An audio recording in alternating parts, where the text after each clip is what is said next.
దైవ సేవకులు అమ్మాజీ అమ్మగారు ఎంతో ప్రయాసపడి ఈ ప్రాంతాల్లో చాలా సంవత్సరాల నుంచి అద్భుతమైనటువంటి పరిచర్య చేస్తూ అనేక సంఘాలను నిర్మాణం చేసి కొన్ని వేల ఆత్మలను ప్రభు కొరకు సంపాదించిన దైవజనరాలు వారు మీకు దైవజనరాలుగా ఉండటం అది మీకు ఎంతో ఆశీర్వాదకరం. వారి కడుపున 12 బిడ్డలు పుట్టారు. తమ్ముడోళ్ళు జాజిరాజు గారు చిన్న తమ్ముడు, ఇంకా బిడ్డలు నటరాజు గారు, ఇంకా ధనరాజ్ చిన్న తమ్ముడి పేరు నాకు తెలియదు, మరి వీళ్ళ తమ్ముళ్ళ పేర్లు నవీన్ కుమార్. బిడ్డలు నిజంగా భుజాల మీద వేసుకొని ఇంత చక్కటి సేవ అనేటువంటిది వారు కొనసాగించటం ఎంతో ఆశీర్వాదకరం. కుమారులు మరి భుజాల మీద వేసుకున్నటువంటి పరిచర్య ఇది డెవలప్ అయ్యి మరి ఇది 40వ సంవత్సరం వార్షికోత్సవం. ఎంత గొప్ప సంగతి! 40 లాంగ్ ఇయర్స్. చెప్పలు కొట్టిన గట్టిగా అందరూ. So this is the 40th year conventions and anniversary. ప్రభు నిజంగా బిడ్డలకి ఈ ఏరియాలో తలాంతులు ఇచ్చి వాడుకుంటూ వస్తున్నారు. నేను ఫోన్ చేసినప్పుడు తమ్ముడికి చెప్పాను, నేను ఈ వారంలో 2-3 జిల్లాల్లో మీటింగ్స్లో పాల్గొంటూ వచ్చాను.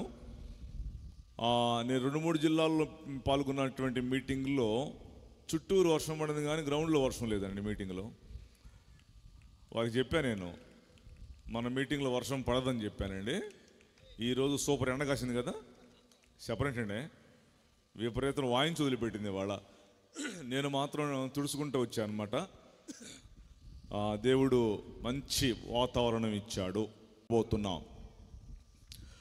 అమెరికా కాలిఫోర్నియాలో ఒక ఫ్యామిలీ ఉన్నది. వాళ్ళు భార్యాభర్తలు, వాళ్ళకి ఒక పాప. వాళ్ళు ఆదివారం రెగ్యులర్గా చర్చికి వెళ్తుంటారు. వాళ్ళు ఒక చర్చి మెంబర్స్.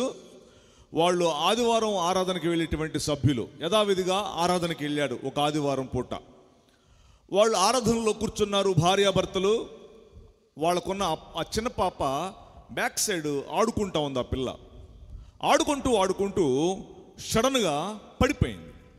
అప్పుడు చెప్పారు, అమ్మా మీ అమ్మాయి పడిపోయిందమ్మా అంటే ఆ పిల్ల పడిపోయి తలకాయ కొట్టుకుంటుంది.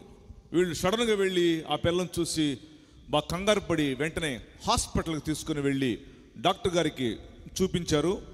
డాక్టర్ గారు మందులు రాశారు. ఇంటికి తీసుకుని వెళ్ళి ఆ మందులు వాళ్ళు వాడటం స్టార్ట్ చేశారు. కానీ కొన్ని రోజులు ఆ మందులు వాడినా కూడా ఆ అమ్మాయికి ఆ తలకాయ తిప్పటం, అనారోగ్యం పోలా. ఏంటని చెప్పేసి మళ్ళీ డాక్టర్ గారి దగ్గర తీసుకుని వెళ్ళారు. అప్పుడు చెప్పారు డాక్టర్ గారు, అమ్మ మీ అమ్మాయికి స్కానింగ్ తీపించాలమ్మంటే స్కానింగ్ తీపించారు. స్కానింగ్లో వచ్చిన రిపోర్ట్ ఏంటంటే ఆ పాపకి క్యాన్సర్ అనే రిపోర్ట్ వచ్చింది. అదిరిపోయారు, ఏడ్చారు, కన్నీరు కార్చారు. సంఘంతో కూడా కూర్చొని కన్నీరు కారుస్తున్నారు. మందులు తీసుకుని వచ్చారు, వాడుతున్నారు, కానీ ఇంకా తగ్గల.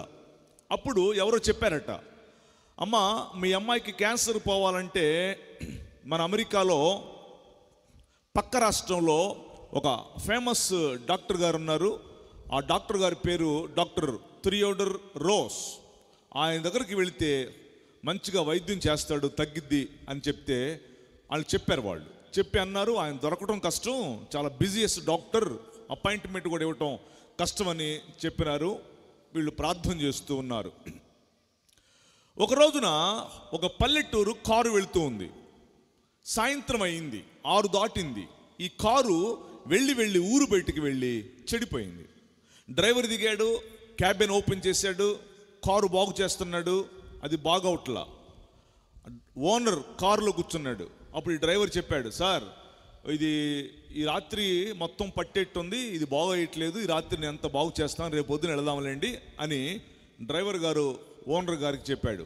ఆ డ్రైవరు అలా చూసి, అదిగో సార్ దూరంలో లైట్ కనపడుతుంది, ఆ లైటు ఇల్లే అనుకుంటున్నాను, మీరు అక్కడికి వెళ్ళి వాళ్ళ చేత భోజనం వండించుకొని ఆ ఇంట్లో పడుకోండి, రేపు పొద్దున బాగా ఇద్దరండి వెళ్ళిపోదాం అని చెప్తే, సర్లేరా నువ్వు బాగు చేయి అని చెప్పేసి ఈ కారు ఓనర్ గారు ఆ లైట్ దగ్గరికి వెళ్ళి చూస్తే అది ఇల్లే. డోర్ కొట్టాడు. ఒక మగ మనిషి ఇంటి ఆయన బయటకు వచ్చాడు. ఎవరండి మీరు అక్కడ నా కారు చెడిపోయిందండి, మా డ్రైవర్ బాగు చేస్తున్నాడు, అది బాగోదంట, రేపు పొద్దున బాగైద్దంట, ఈ రాత్రి మీ ఇంట్లో పడుకుంటానండి, కొంచెం అన్నం వండి పెట్టండి, డబ్బులు ఇస్తానంటే రండి లోపలికి అన్నాడు ఆయన. లోపల తీసుకెళ్ళి వాళ్ళ భార్యని పిలిచాడు. అమ్మా ఇటరండి, ఎవరో కారు చెడిపోయిందంట, అక్కడ ఈ రాత్రి మన ఇంట్లో పడుకుంటా అంట, భోజనం వండమంటున్నాడు, డబ్బులు ఇస్తానంటున్నాడు, అది చెప్తున్నాడు. అప్పుడు వాళ్ళ భార్య చెప్పింది, వండుతాలేండి అని చెప్పి భోజనం వండి వాళ్ళ భర్తకు ఆ కారు ఆయనకి భోజనం వండి వడ్డించింది. వీళ్ళు భోంచేసి సోఫాలో కూర్చొని మాట్లాడుకుంటున్నారు. అప్పుడు కారు ఆయన అడిగాడు ఆ ఇంటి ఆయన్ని, ఏమండి ఇప్పుడు దాకా మీ భార్య మనకి భోజనం వడ్డించింది కదా, ఎక్కడికి వెళ్ళింది అని అడిగాడు. అప్పుడు ఆ ఇంటి ఆయన చెప్పాడు, ఆ లోపల గదిలో ప్రార్థన చేస్తుందండి, మా అమ్మాయికి ఆరోగ్యం బాగాలేదు, క్యాన్సర్ మా అమ్మాయికి. అవునా, చూద్దాం పద అని, విందాం పద అని ఆ తలుపు గడప దగ్గరికి వెళ్ళి వీళ్ళిద్దరు వింటున్నారు. ఆమె ఇలా ప్రార్థన చేస్తుంది, అయ్యా నా కూతురికి క్యాన్సర్ తగ్గించయ్యా. అమెరికాలో ఒక పెద్ద డాక్టర్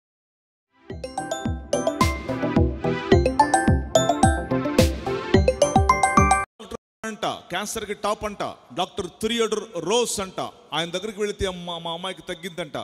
అపాయింట్మెంట్ కూడా ఎవడంట దొరకడంట సామాన్యంగా, అయ్యా ఆయన దొరికేటి చేయను ఆయన అని ప్రార్థన చేస్తుంటే, అప్పుడు ఈ కారు ఆయన ఇంటి ఆయన్ని అడిగాడు, ఏమంటే మీ భార్య ప్రార్థన చేస్తుంది కదా, మీ అమ్మాయికి క్యాన్సర్ అంట కదా, ఎవరో అమెరికాలో ఫేమస్ డాక్టర్ థియోడర్ రోస్ అంట, మీకు తెలుసా అని అడిగాడు. అప్పుడు ఆ ఇంటి ఆయన చెప్పాడు, మాకేం తెలుస్తారు అంత పెద్ద డాక్టర్లు అంటే. ఈయనన్నాడు, నేనే doctor Theodore Rose, I am the doctor Theodore Rose. నా కారు ఎందుకు చెడిపోయిందో ఇప్పుడు నాకు అర్థమైంది, నేను వచ్చి మీ ఇంటి డోర్ ఎందుకు కొట్టానో ఇప్పుడు నాకు అర్థమైంది అని చెప్పాడు. నా ఫోన్ నెంబర్ దాని మీద ఉంది, రేపొద్దున 9 గంటలకు వచ్చేసేయండి నా హాస్పిటల్కి, నేనే మీకు ఫ్రీగా ఆపరేషన్ చేస్తాను నీ కూతురికి అన్నాడు. చేశాడు, తగ్గింది, బతికింది ఆ పిల్ల, ఇప్పుడు హ్యాపీగా ఉన్నది. ప్రియమైనటువంటి జనాంగమా, ఈ రాత్రి కూర్చున్నటువంటి వారలారా, దేవుడు తలుచుకుంటే ఆయన ఏమైనా చేయగల సమర్థుడు. యెహోవాకి అసాధ్యమైనది ఏదైనా కలదా? అమ్మగారు అనేకమైనటువంటి స్వస్థత చేస్తారు, ఆమె హీలింగ్ ఉంది ఆమె చేతిలో. ఈ పరిసర ప్రాంతాల్లో నేను వచ్చినప్పుడల్లా వినేవాడిని, వింటున్నాను అమ్మగారు చేసినటువంటి స్వస్థత ప్రార్థనలు. ఆ స్వస్థత ప్రార్థనల ద్వారా అనేకులు బాగుపడ్డారు, ప్రభులోనికి వచ్చారు. స్తోత్రం చెప్పండి. తలకాయ తిప్పకూడదు, ఒకళ్ళు వెళ్తున్నట్టు చూస్తున్నారు, మీరు ఇటు వెళ్తున్నట్టు చూస్తున్నారు, కుక్క పిల్లంకి చూడకూడదు, ఇటు చూడాలన్నా.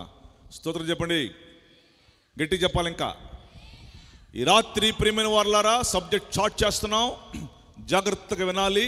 నాకు ఇచ్చిన సమయాన్ని నేను వాడుకొని మనం ముందుకి కొనసాగాలి.